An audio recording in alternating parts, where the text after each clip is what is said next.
All right. Infinite Jest, a book you've probably heard of if you clicked on this video, and maybe you're intimidated to read it, like me. Um, but I want to read it, so I'm gonna read it. If I read every day from today till the end of the year, I only need to read 3.6 pages. Boom. That makes it a little less intimidating. So I figured I'm just gonna make a little series where I read it, and then I'll kind of make little book reports as I read it, every so many pages. So if you're kind of scared to read it, or you're just interested but you don't want to read it, or you've read it but you want to hear me talk about it, that's what this is going to be. So yeah, I'm going to read it. It's by David Foster Wallace. It's a very large book.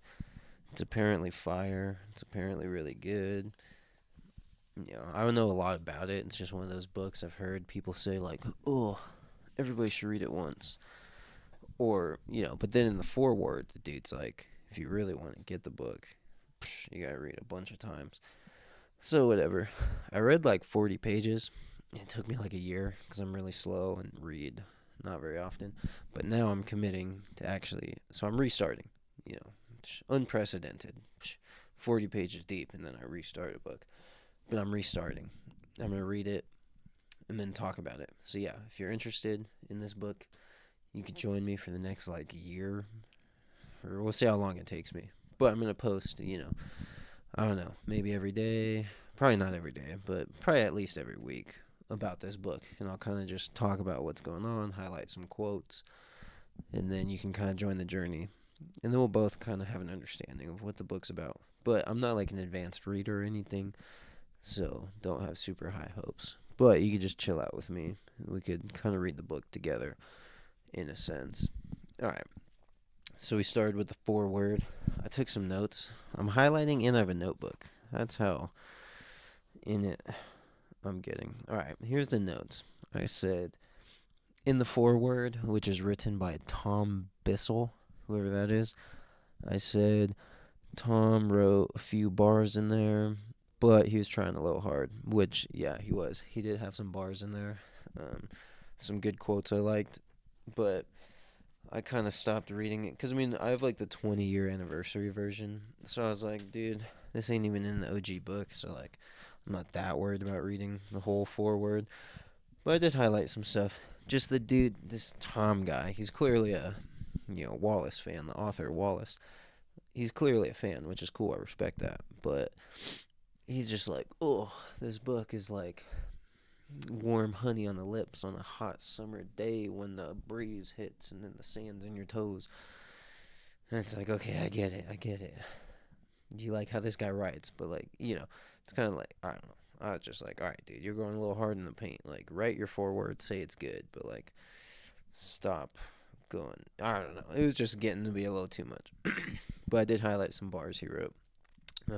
One bar was, we age alongside the novels we've read, and only one of us is actively deteriorating, which is the person, not the book. So I thought that was cool. And he said, with just a few years passage, after a few years pass, sorry, I don't know why that was confusing me. With only a few years passing, a novel can thus seem dated or irrelevant or, God help us, problematic, which I like that. I like how he was like, God help us, it gets problematic. Because, it's kind of like things, don't hit the same or they hit a little different. Now they're like, oh, this is a problem. This is not good. So I kind of like that. And then, yeah, he's kind of just talking about, yo, this is a good book. And so David Foster Wallace passed away, unfortunately, in I think 2008. He wrote this book in the 90s. And a lot of it, this foreword, he's kind of like, oh, it's going to talk about the internet. Like him kind of predicting the internet is kind of pre-total internet. So he's kind of predicting what's going to happen throughout this book. And yeah. So then here's a quote that the dude wrote in the foreword. He says, in interviews, Wallace was explicit that art must have a higher purpose than mere entertainment. And again, I read 40 pages so far. Now I'm backtracking. But yeah, already you can tell there's a lot of stuff kind of about entertainment and the culture of just entertaining yourself. in different ways. And so interesting, because then Wallace is like, art should be more than just entertainment. So he's trying to, make that clear. My lady? Are we leaving now? I thought I was doing my book report, then we were leaving.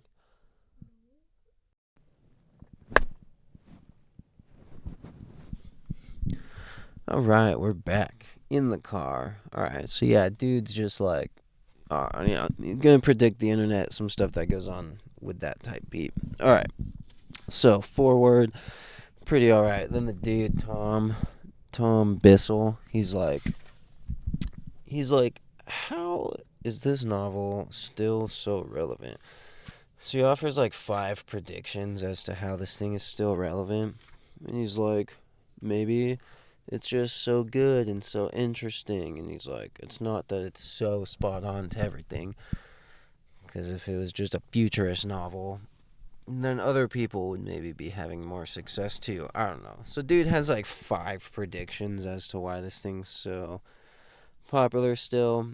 I think a big reason is dude's just like being innovative. It seems like this dude Wallace is just kind of breaking some of the rules. Like, dude, I remember my teachers used to be like, look, don't be going crazy with these run-on sentences. And this dude has sentences that are pages long for one sentence. I'm like, bruh, I was always told don't go crazy on the run-on sentence. What the heck is going on here? And the dude even warns, like, this dude Tom Bissell, there's a quote in here, and he's like, reading this is exceedingly frustrating. Right here, Infinte Jest, in other words, can be exceedingly frustrating. And this is why he says that. It says, Infinte Jest. Oh, look, my brother's here. What's up?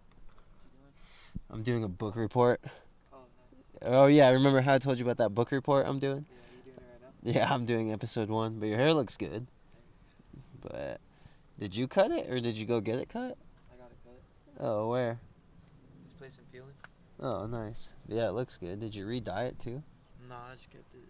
Oh, yeah, it looks good. Appreciate it. Heck yeah. How much was it? 35. Oh, that's not too bad. Well, 30, but I added a $5 tip because she was really good. Oh, yeah, that's not too bad. Yeah, it looks sweet. Appreciate it. You can poke in on my book report. What is it? Or like, what would I do in it? Speak to the people. Oh, Show off the haircut. true. Or you don't need to. Yeah, Can I so... wait for it to dry? Oh, wait, my bad. Oh, I was just saying, my book report so far is only going to be up to page 4. Oh, So it's going to be very, like, you follow along for a while. oh, okay. So this, like, video 1? Yeah, this is video 1. I'm doing the foreword and then like page 4 through 6. So yeah, there's like the little introduction and then it's like up to page 4 or 6. Sick. Yeah. I'll All right. Well, I'll probably do this for another 10-15 minutes and then I'll come in.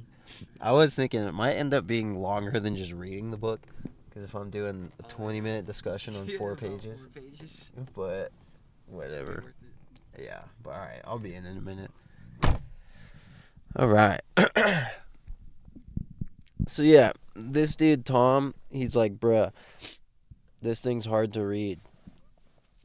And I don't know if I mentioned this in the first video. This might be a little scattered. Sorry. This is my 3rd time taking this. Things keep popping up. I'm only on like page 6, and I've taken this thing 3 times, which is fine. I don't mind. I'm just saying. I'm having a little bit of a hard time just getting it all out. All right, let's speed this up. So, Wallace, he's like, art should have a higher purpose. And then he's like, fiction is about what it's about to be fucking human. That's a quote from Wallace. He says, fiction is about what it is to be a fucking human being. That's a quote from Wallace. And then the dude Bissell, he's like, Infinte Jest, an endlessly, compulsively entertaining book that stingingly withholds from readers the core pleasures of mainstream novelistic entertainment. He says it withholds these pleasures from us. He says, such as a graspable central narrative. He's like, yeah, there ain't no fucking central narrative. And then he's like, an identifiable movement through time. He's like, dude, you're reading this, you don't know what the narrative is. You don't even know what the timeline is like. Which is sure, I'm 40 pages in and I am legit so confused. But again, I'm restarting, so maybe I'll be less confused soon. All right. And then he's like, whatever the heck this means. He says, there's another core pleasure it's taken away from us. He says, any resolution of its quadrumvirate plot lines. I don't know, dude. I'm in the foreword and there's words I can't understand. And then check this out.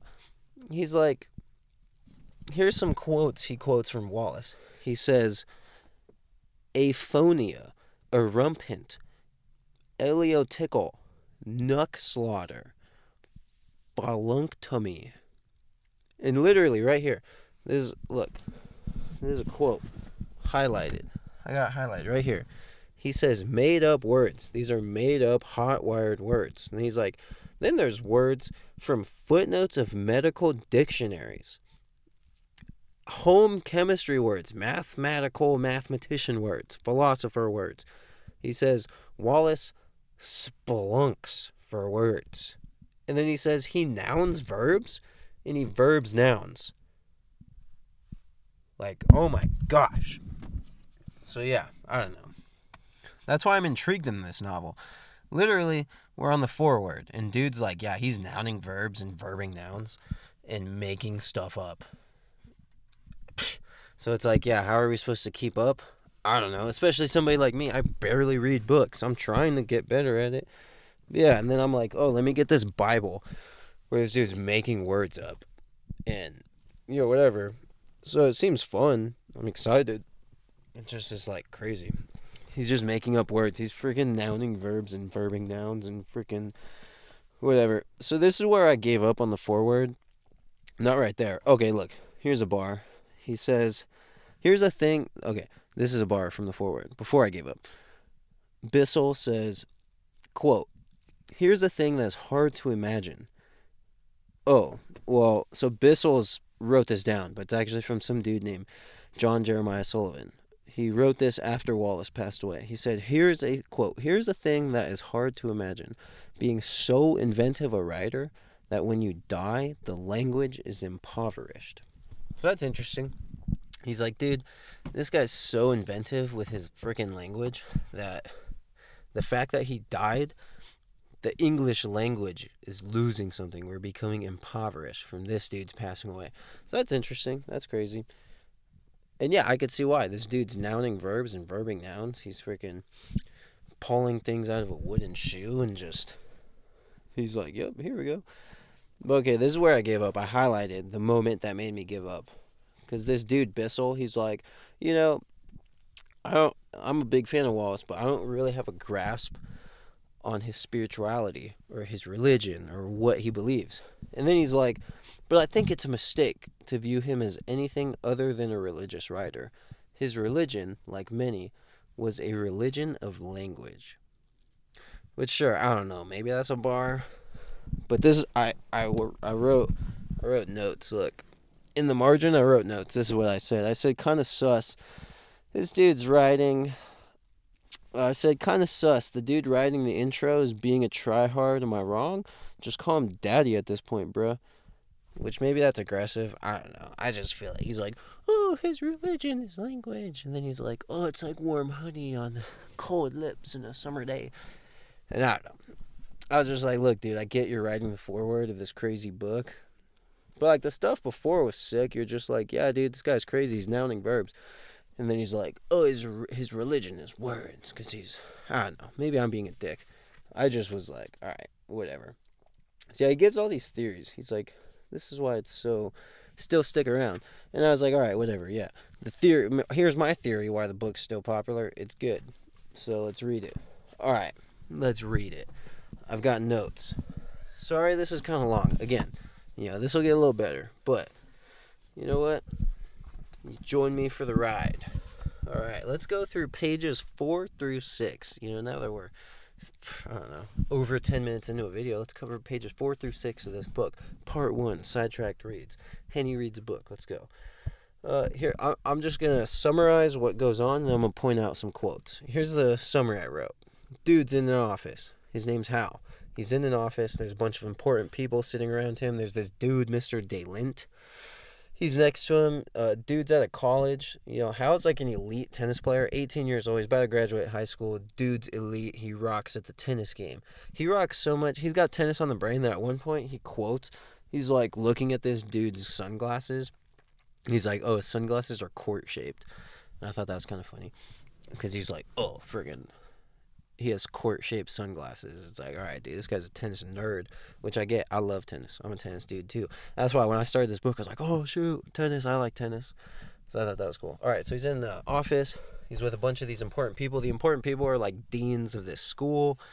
They're in Arizona right now. I think Hal's from Minnesota.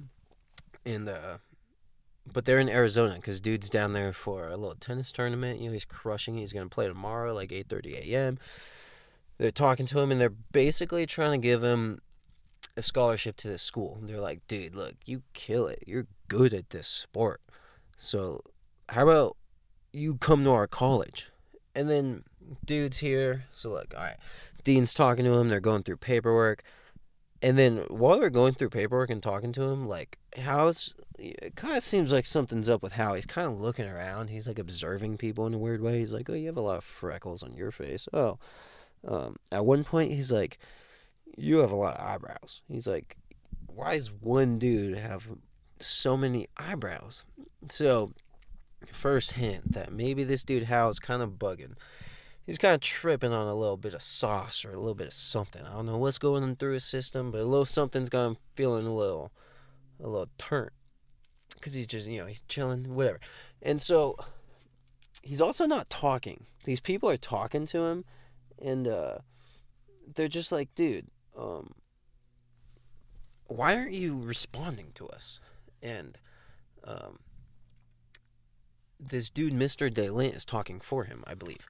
So he's like, here, all right, sorry, I'm getting a little sidetracked. So he's showing clear signs that he's tripping. He's being recruited. He's, being offered a college scholarship.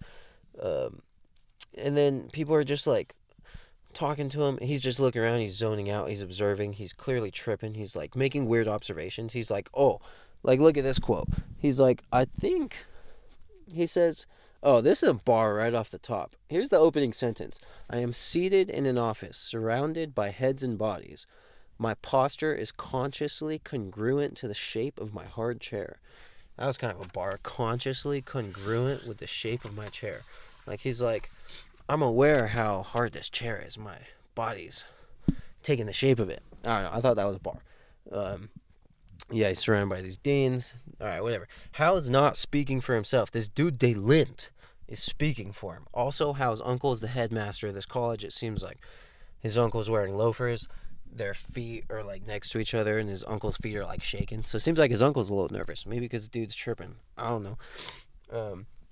DeLint keeps talking for him. The deans are like, yo, Hal, what's good? You're pretty good at tennis. You should join our team. You should come to our college. And then Hal's just sitting there. He's like, you got all these eyebrows. What's going on?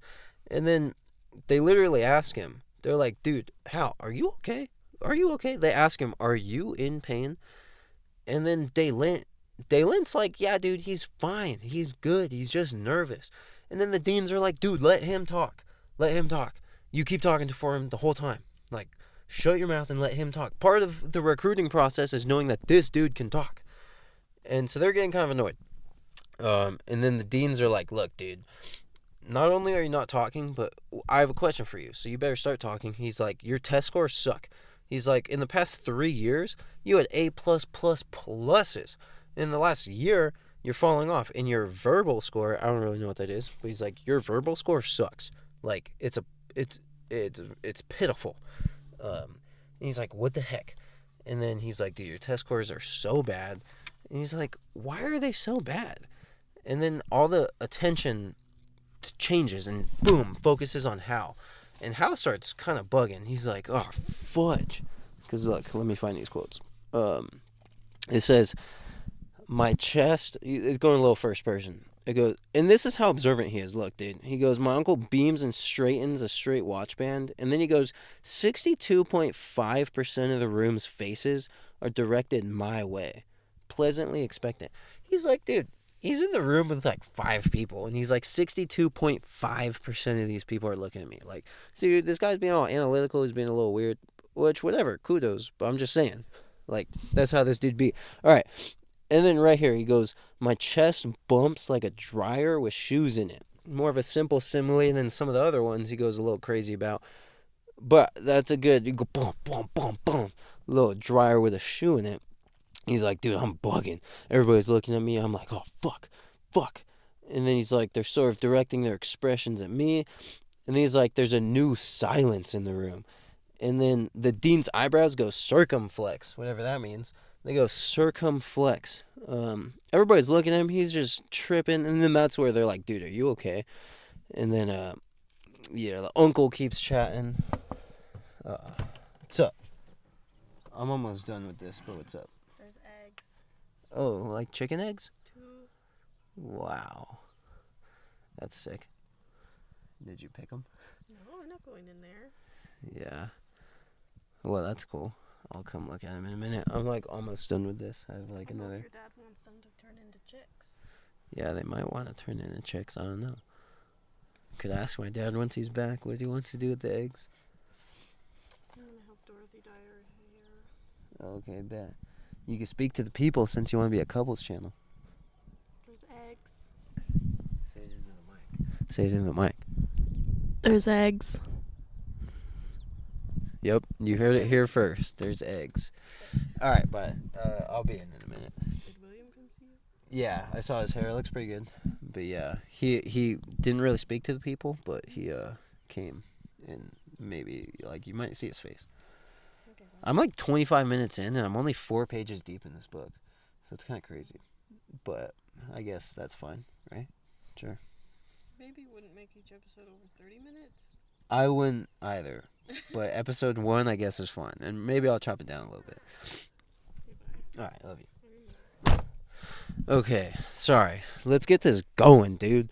There's freaking chicken eggs over there. Our hens are having eggs. My dad's hens. All right, Dad got hens, roosters. Cool, sick. Let's finish this book. Sorry, I'm only on page 5 right now, and technically, 1, 2, 3. I'm only 3 pages deep, so I'm sorry this is kind of long.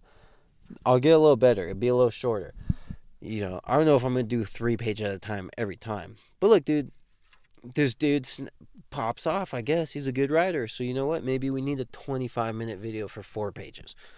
But it won't always be like that. All right, focus comes to him. He's like, fuck, boom, boom, boom, boom.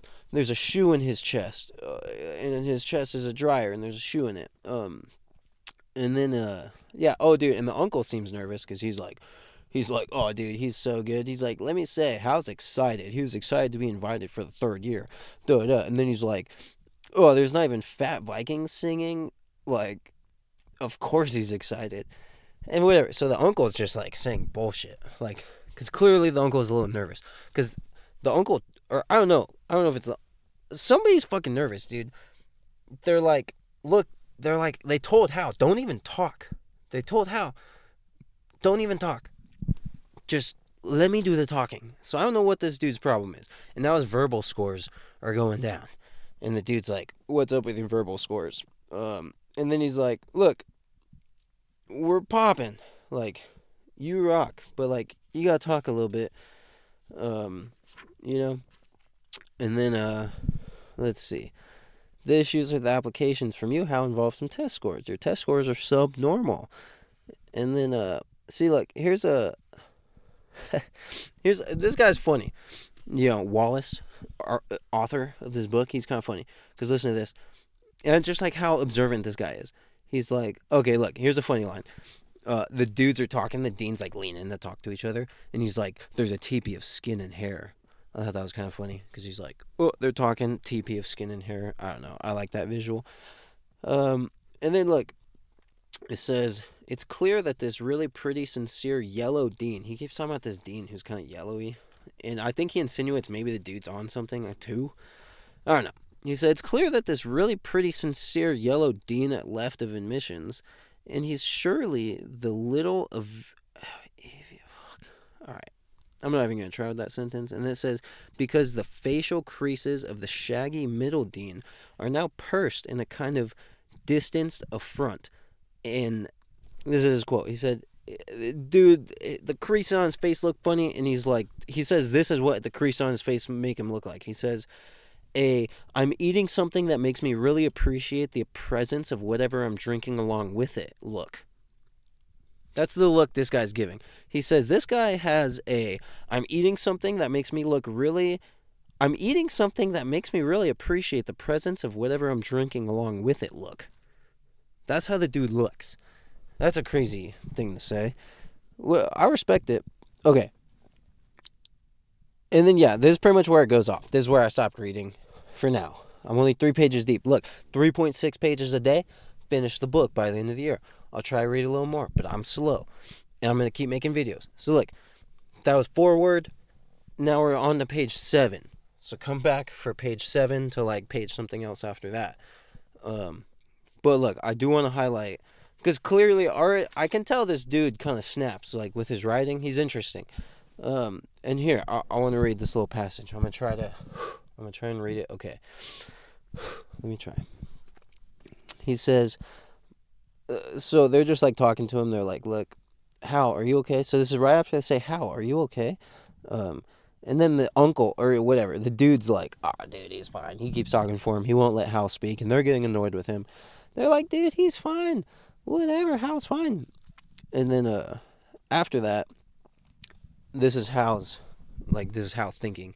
He goes, my silent response to the expectant silence begins to affect the air of the room. The bits of dust and sport coat lint stirred around by the AC's vents, dancing jaggedly in the slanted plane of window light. The air over the table likes the sparkling space just above a fresh poured seltzer. All right, let me say that one more time. Sorry. Sounds like I'm reading from the Bible. Sorry if I'm not trying to be all preachy. I'm just trying to read. I've never done this before. He says, my silent response to the expectant silence begins to affect the air of the room. The bits of dust and sport coat lint stirred around by the AC's vents, dancing jaggedly in the slanted plane of window light. The air over the table like the sparkling space just above a fresh poured seltzer. Damn! You know what I'm saying? Because you could picture that. He's they're in this kind of dimly lit room. It's kind of afternoon. The boom, sun's coming in. And then, you can see all the little dots. And he's like, dude, it's silent. And it looks like when you freshly pour a seltzer and you get the little fuzzies. And he's like, boom. I don't know, dude. Because, you can picture the dust flying. The dust flying when, the sun hits through the window. And I was like, damn, dude. So I highlighted that and I said, bars. Because that is bars, dude. Sometimes this dude says stuff and I'm like, damn, bruh. You really said that thing. Yeah. So, alright. Quick recap. Dude plays tennis. He's trying to get recruited. He's here for a tennis tournament. He's from Minnesota. Right now he's in Arizona. Deans are like, yo, what's good? We want to give you a scholarship. He's here with the recruit. Mr. DeLint used to go to this college, and he's like, yo, I'm here with him. I'm going to help you get the scholarship. The people are like, yo, we want to give you a scholarship. And then the whole time, Hal's not talking. His name's Hal. I think his name's Howard, but they call him Hal. And he's just sitting there. He's just looking around. He's like, you have eyebrows. You have weird fucking freckles. You have I look like I'm eating food and I think I want to drink something type face to you. And then he's just being observant. He seems like he's bugging on something so much that then they ask him a question. People are like, yo, are you in pain? What is going on? And then he gets all nervous. Doesn't respond. Mr. DeLint keeps talking for him. He won't just let him talk. They coached him. They said, dude, don't even talk. And he's really aware. At one point, he's like, I'm sitting here with a neutral face. I might look even kind of pleasant. I don't know, but they told me to look neutral at least. And I think I look neutral. He's like, I have my hands crossed. I have my ankle on my knee. And he's being very, very specific about how he sits. And he's, just being interesting. So it sets us up dudes, all right. All right, look, sorry. Let me give you one little quote, and then we're going to wrap this up. I'm sorry. I swear I'm sorry. Because this video is 25 minutes, and the last one, It's like 5 or 6 minutes. I'm only 6 pages in, so I'm sorry. Let's see here. Okay, look, this is a bar. I highlighted this. I said bar. It says, quote, "The dean at left, a lean, yellowish man whose fixed smile nevertheless has the impermanent quality of something stamped into uncooperative material." He says, "The dean at left, a lean, yellowish man whose fixed smile nevertheless has the impermanent quality of something stamped into uncooperative material." He's like, dude, this dude's smiling, but it looks like you stamped something that didn't want to be stamped. That's how his smile looks. Like, clearly he just does this type beat, and he's smiling, but I just stamped a piece of foam that doesn't want to be stamped. Like, not styrofoam where I could just stamp it and now it looks like that. He's like, there's like that soft squishy foam that boom, I stamp it and then it's kind of there for a second, but then it just comes right back, and then there's like a little hint as to what was stamped there. Or, I stamped this car seat. I don't know. I was like, damn, bruh, that's a bar. I don't know, dude. I can tell this dude writes interestingly, and I like that. So, cool. Alright, that was Infinte Jest. Forward. We're on page 6. Tune back for the beginning of page 7 and something else after that. I'm sorry this ran on kind of long. I'm going to read this whole book. If you want to join, read it with me.